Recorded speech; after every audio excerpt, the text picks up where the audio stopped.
বিসমিল্লাহির রহমানির রহিম। প্রিয় দেশবাসী, আসসালামু আলাইকুম। শুরুতেই মহান আল্লাহর দরবারে শুকরিয়া আদায় করছি। হাজারো শহীদের প্রাণের বিনিময়ে আমরা দেশ এবং জনগণের স্বাধীনতা, সার্বভৌমত্ব রক্ষা করতে পেরেছি। তাবেদার মুক্ত বাংলাদেশে জনগণের ভোটে জনগণের কাছে জবাবদিহিমূলক একটি নতুন সরকার যাত্রা শুরু করেছে। দেশে গণতন্ত্র এবং মানুষের অধিকার পুনঃপ্রতিষ্ঠার এই যাত্রা লগ্নে আমি দেশবাসীকে শুভেচ্ছা এবং আন্তরিক অভিনন্দন জানাই। স্বাধীনতা প্রিয়, গণতান্ত্রিক আমি প্রিয়। জনগণের কারণেই দেশে আবার মানুষের অধিকার, সম্মান এবং মর্যাদা পুনঃপ্রতিষ্ঠার সুযোগ সৃষ্টি হয়েছে। আমি দেশবাসীর উদ্দেশ্যে একটি বার্তা দিয়ে বলতে চাই, মুসলমান, হিন্দু, বৌদ্ধ, খ্রিস্টান তথা দল, মত, ধর্ম, বর্ণ নির্বিশেষে পাহাড়ে কিংবা সমতলে বসবাসকারী এই দেশ আমাদের সবার। প্রতিটি নাগরিকের জন্যই এই দেশকে আমরা একটি নিরাপদ ভূমিতে পরিণত করতে চাই, একটি স্বনির্ভর, নিরাপদ, মানবিক, গণতান্ত্রিক বাংলাদেশ প্রতিষ্ঠায় বিএনপি সরকারের লক্ষ্য। প্রিয় দেশবাসী, ফ্যাসিবাদের সময়কালে দুর্নীতি দুঃশাসনে পর্যুদস্ত একটি ভঙ্গুর অর্থনীতি, দুর্বল শাসন কাঠামো আর অবনতিশীল আইন শৃঙ্খলা পরিস্থিতির মধ্য দিয়ে নতুন সরকার যাত্রা শুরু করেছে। আইন শৃঙ্খলা পরিস্থিতির উন্নয়ন এবং কঠোরভাবে দুর্নীতি নিয়ন্ত্রণের মাধ্যমে জনগণের মনে শান্তি, নিরাপত্তা ফিরিয়ে আনাই হচ্ছে আমাদের সরকারের প্রধান অগ্রাধিকার। সারা দেশে জুয়া এবং মাদকের বিস্তারকেও বর্তমান সরকার আইন শৃঙ্খলা অবনতির অন্যতম কারণ বলে চিহ্নিত করেছে। সুতরাং জুয়া এবং মাদক নিয়ন্ত্রণে আইন শৃঙ্খলা বাহিনী সব রকমের কঠোর পদক্ষেপ গ্রহণ করছে। জনজীবনে শান্তি ও নিরাপত্তা নিশ্চিত করতে সরকার সর্বোচ্চ উদ্যোগ গ্রহণ করছে। দেশের প্রতিটি সাংবিধানিক এবং সরকারি বেসরকারি প্রতিষ্ঠান চলবে বিধিবদ্ধ নীতি নিয়মে। দলীয় কিংবা রাজনৈতিক প্রভাব, প্রতিপত্তি অথবা জোর জবরদস্তি নয়। আইনের শাসনই হবে রাষ্ট্র পরিচালনার শেষ কথা। প্রিয় দেশবাসী, আগামীকাল থেকেই সারা দেশে শুরু হতে যাচ্ছে পবিত্র মাহে রমাদান। আমি দেশবাসীকে পবিত্র মাহে রমাদানের শুভেচ্ছা জানাই। রমাদান আত্মশুদ্ধির মাস। আমরা যদি আত্মশুদ্ধি শব্দটির মর্মার্থ উপলব্ধি করি, তাহলে এই মাসে মানুষের ভোগান্তি বাড়ার কথা নয়। যদিও আমাদের অনেকের মধ্যেই এই মাসটিকে ঘিরে ব্যবসায় অধিক মুনাফা লাভের প্রবণতা লক্ষণীয়। আপনাদের প্রতি আমার বিনীত আহ্বান, রমাদানের পবিত্রতা রক্ষার্থে এই মাসটিকে আপনারা ব্যবসা মুনাফা লাভের মাস হিসাবে পরিগণিত করবেন না। দ্রব্যমূল্য যাতে সাধারণ মানুষের নাগালের বাইরে না যায়, এ ব্যাপারে ব্যবসায়ীরা দয়া করে সতর্ক থাকবেন। হাজারো প্রাণের বিনিময়ে একটি মাফিয়া সিন্ডিকেটের পতন ঘটিয়ে রাষ্ট্র এবং সরকারের জনগণের অধিকার প্রতিষ্ঠার অঙ্গীকার নিয়েই আমরা রাষ্ট্র পরিচালনার দায়িত্ব গ্রহণ করেছি। বিএনপি সরকার সকল ক্ষেত্রে অনাচার অনিয়মের সকল সিন্ডিকেট ভেঙে দিতে বদ্ধপরিকর ইনশাআল্লাহ। ক্ষুদ্র, মাঝারি কিংবা ছোট বড় সকল ব্যবসায়ীদের প্রতি বর্তমান সরকারের দৃষ্টিভঙ্গি সহজ এবং স্পষ্ট। বর্তমান সরকার ব্যবসায়ী এবং ক্রেতা সাধারণ উভয় স্বার্থ রক্ষা করেই প্রয়োজনীয় পদক্ষেপ গ্রহণ করতে চায়।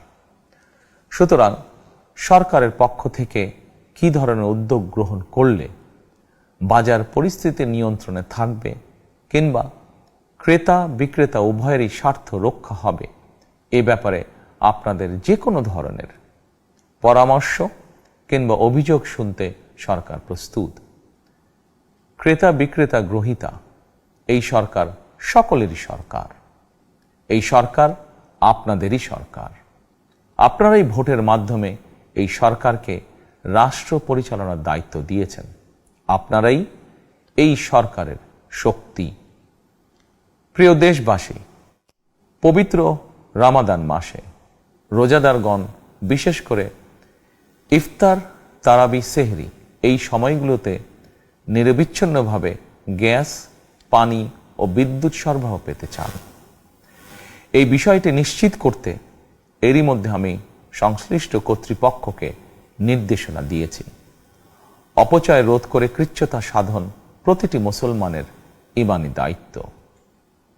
অফিস আদালতে বিনা প্রয়োজনে কিংবা প্রয়োজনের অতিরিক্ত গ্যাস, বিদ্যুৎ, পানি খরচের ব্যাপারে সচেতনতা অবলম্বন করাও ইবাদতেরই অংশ বলেই আমি মনে করি।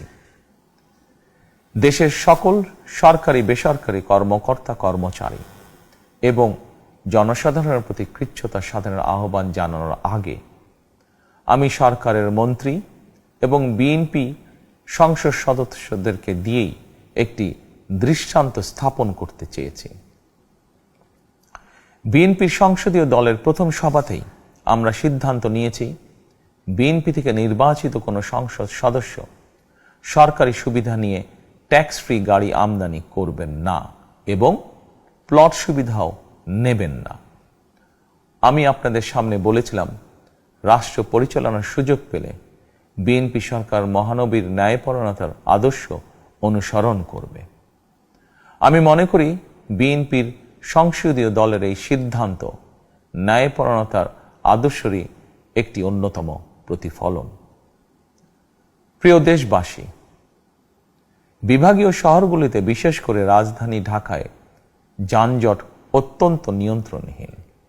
হাটে মাঠে ঘাটে, অফিস আদালতে জনগণের ভোগান্তির শেষ নেই। জনজীবনের নানা ক্ষেত্রে জনদুর্ভোগ লাঘব করা না গেলে জনমনে স্বস্তিও ফিরবে না। রাজধানীতে জনসংখ্যার চাপ কমাতে বিকল্প ব্যবস্থা গ্রহণ করা জরুরি হয়ে পড়েছে।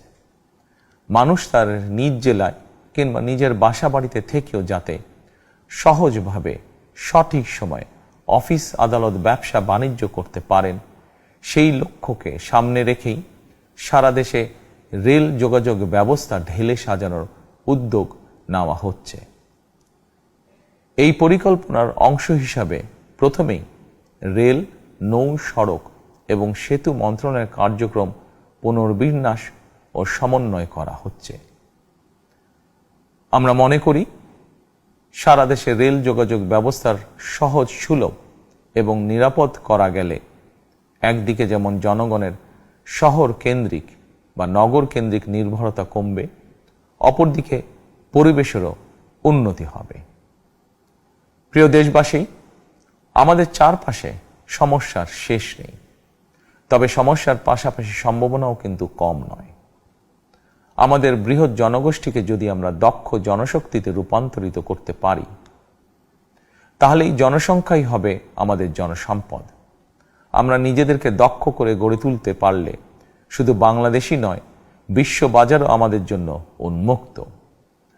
তথ্য প্রযুক্তির সিঁড়ি বেয়ে বিশ্ব এখন কৃত্রিম বুদ্ধিমত্তার যুগে প্রবেশ করেছে। প্রযুক্তির এই প্রতিযোগিতামূলক বিশ্বে সম্মান এবং স্বচ্ছতার সঙ্গে টিকে থাকতে হলে আমাদেরকে কোনো না কোনো একটি বিষয় বা কাজে পারদর্শী হতে হবে।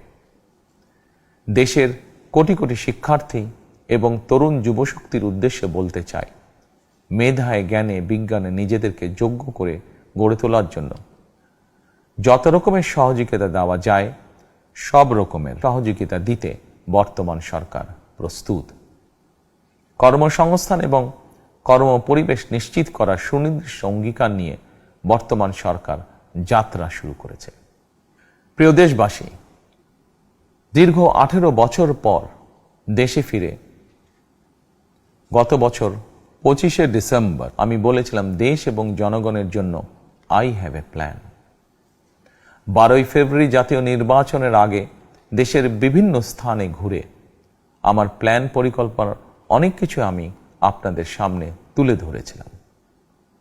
আপনারা স্বাধীনতার ঘোষকের প্রতিষ্ঠিত দল বিএনপিকে ভোট দিয়ে রাষ্ট্র পরিচালনার দায়িত্ব দিয়েছেন, সকল পরিকল্পনা বাস্তবায়নের সুযোগ দিয়েছেন। এখন এই সুযোগকে কাজে লাগিয়ে সকল অঙ্গীকার পূরণ করার দায়িত্ব বিএনপি সরকারের। আমরা আমাদের পরিকল্পনা এবং প্রতিশ্রুতি বাস্তবায়নের কাজ শুরু করে দিয়েছি ইনশাআল্লাহ। অঙ্গীকার পূরণের এই যাত্রা পথে আমরা ভবিষ্যতের দিনগুলোতেও আপনাদের অব্যাহত সমর্থন প্রত্যাশা করি। প্রিয় দেশবাসী, সরকার প্রধান হিসাবে আমি দেশবাসীর উদ্দেশ্যে একটি বিষয়ে প্রতি দৃষ্টি আকর্ষণ করে বলতে চাই। নবগঠিত সরকার গঠনের সুযোগ দিতে যারা বিএনপিকে ভোট দিয়েছেন কিংবা দেননি অথবা কাউকেই ভোট দেননি, এই সরকারের প্রতি আপনাদের সবার সমান অধিকার। বিএনপি সরকার বিশ্বাস করে দল মত ধর্ম দর্শন যার যার, রাষ্ট্র সবার। এই দেশে এই রাষ্ট্রে একজন বাংলাদেশী হিসাবে আপনার আমার আমাদের প্রতিটি বাংলাদেশী নাগরিকের অধিকার সমান।